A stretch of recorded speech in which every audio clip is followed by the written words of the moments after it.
Achieve with gratitude. Yuk berjuang sungguh-sungguh tapi dengan penuh rasa syukur. Jadi tidak dengan kecewa, tidak dengan dendam, tidak dengan kebencian, tapi dengan penuh rasa syukur. Itu akan membuat hidup menyenangkan, membahagiakan.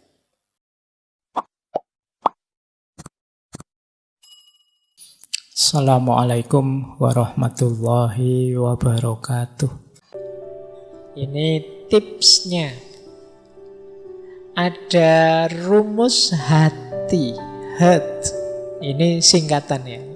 Ini biar kayak stand up itu terus ada singkatannya. Nah, hanya adalah heal in his presence. Jadi hidup yang sehat di hadapannya. Jadi H itu simbol orang yang sebut saja kalau bahasa agama khusyuk. Makanya itu manifestasi huruf H itu mindfulness. Hidup yang sungguh-sungguh, hidup yang khusyuk, tidak asal-asalan. Jadi makan ya dinikmati makannya serius sungguh-sungguh. Tidur ya tidur yang serius sungguh-sungguh. Kita kan jarang tidur serius hari-hari ini. Kita selalu ketiduran. Ya kan? Saya tidak tahu apa kalau teman-teman ini masih tidak kayak waktu kecil dulu. Cuci kaki, cuci tangan, terus ke atas tempat tidur, terus berdoa, terus tidur. Kan sekarang tidak begitu. Pokoknya capek ya ke atas tempat tidur, baca HP sampai ketiduran. Jadi kita tidak pernah tidur, yang ada kita ketiduran.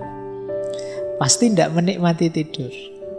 Tidak mindful. Padahal setiap aktivitas yang baik, yang bermanfaat, kalau mindful itu pasti manfaat dan efeknya luar biasa untuk hidup kita. Kalau serius, tapi seringkali karena kita tidak serius, ya kita tidak dapat banyak manfaat dari situ. Sholat, ngobrol, ngaji, silaturahim, baca buku, dan lain sebagainya. Itu kan aspek-aspek yang kegiatan-kegiatan yang baik dalam hidup kita. Tapi karena kita tidak sungguh-sungguh, tidak mindful tadi, ya efeknya jadi tidak maksimal.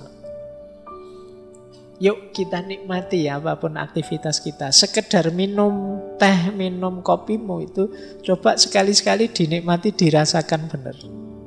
Wong sekarang teman-teman makan saja kan didampingi HP. Jadi sambil makan, sambil nyekrol Instagram, sambil lihat Twitter, jadi makannya tidak dinikmati. Kadang-kadang kita tidak tahu, mungkin laukmu diambil temanmu, kamu tidak, lu kok tiba-tiba habis. Nah, yuk heart yang pertama, heal in his presence. Yuk hidup yang serius, yang sungguh-sungguh, dinikmati setiap hembusan nafas, setiap detik yang engkau alami. Yang kedua huruf E, I, engage with purpose.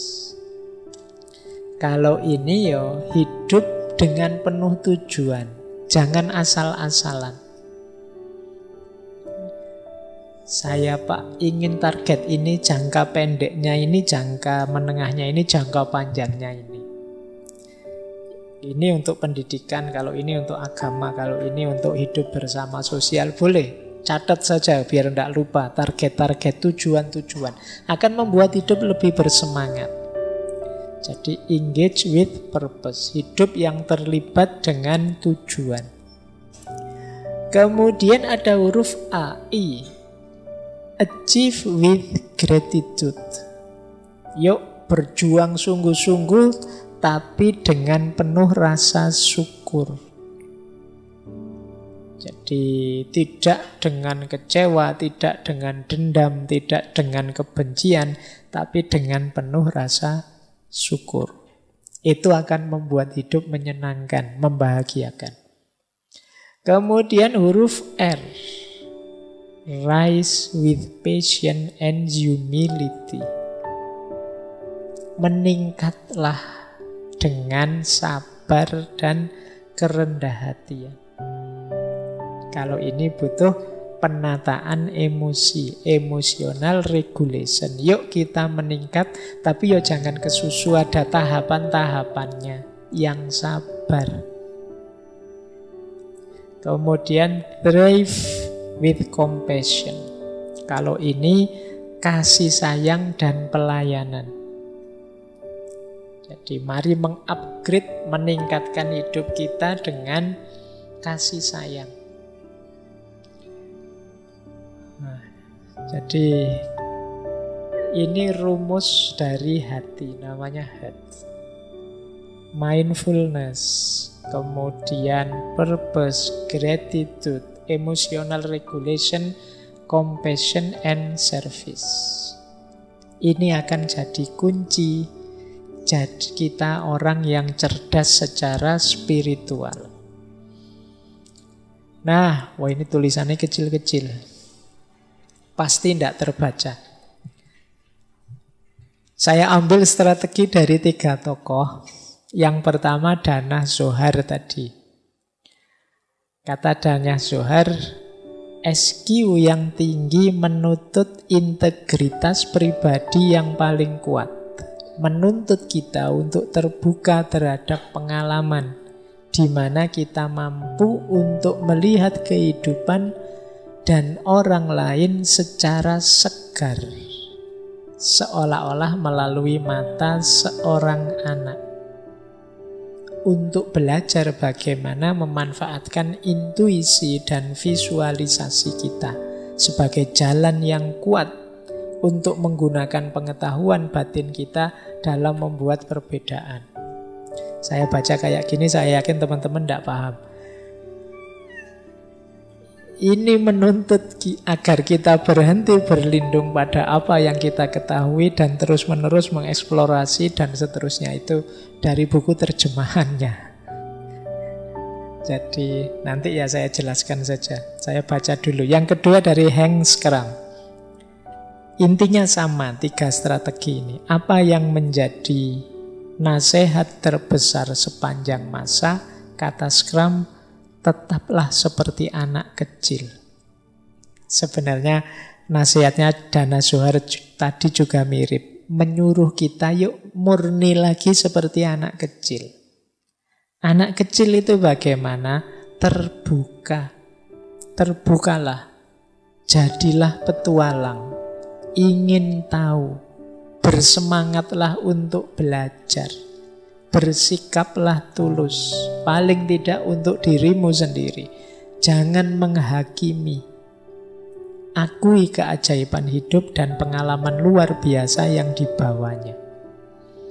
Nah, Dana Zohar, Hank Schramm itu mengajarkan kita, yuk ayo meniru anak kecil saja. Tidak usah belajar ruwet-ruwet. Anak kecil itu lebih prospek secara spiritual. Yang pertama apa? Mereka terbuka. Petualang, ingin tahu, semangat belajar. Anak kecil itu kan masih rasa ingin tahunya tinggi. Apa-apa ditanyakan. Sementara kita yang besar itu cenderung merasa sudah tahu. Nah, ayo seperti anak kecil lagi, semangat belajarnya tinggi. Kemudian tulus. Anak kecil itu tidak malu kalau bilang tidak tahu. Bilang suka ini, tidak suka itu. Kalau anak kecil kan tidak malu dia.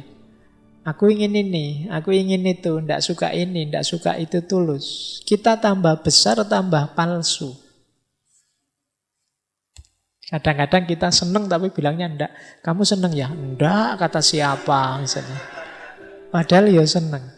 Kita tambah lama tambah palsu.